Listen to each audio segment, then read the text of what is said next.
अस्सलाम dear parents, कैसे हैं आप। उम्मीद करती हूँ बिल्कुल खैरियत से होंगे।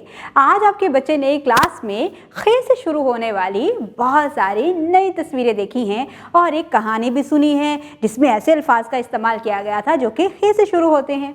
अब आपका बच्चा है कि आवाज़ की पहचान भी कर सकता है, उसकी शक्ल पहचान, नाम की पहचान, बनावट और लिखना भी सीख चुका है। उसने साथ ही साथ स्टीम एक्टिविटीज़ भी मुकम्मल की हैं। क्लास में बच्चे ने अपनी एक्टिविटीज़ को बहुत अच्छे तरीके से परफॉर्म किया है। अब आपने बच्चे की डायरी चेक करनी है, उसका होमवर्क देखना है कि क्या मिला है। आपने उसके मुताबिक बच्चे को होमवर्क करवाना है और साथ ही साथ आपने घर में जो खे से शुरू होने वाली चीज़ें हैं उनके बारे में बताना है।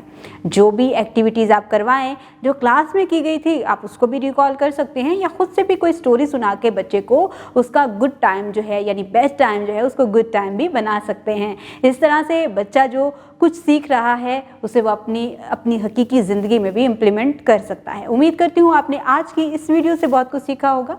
मज़ीद सीखने और जानने के लिए हमारे साथ रहिएगा। मिलते हैं अगली वीडियो में, तब तक के लिए अल्लाह हाफिज़।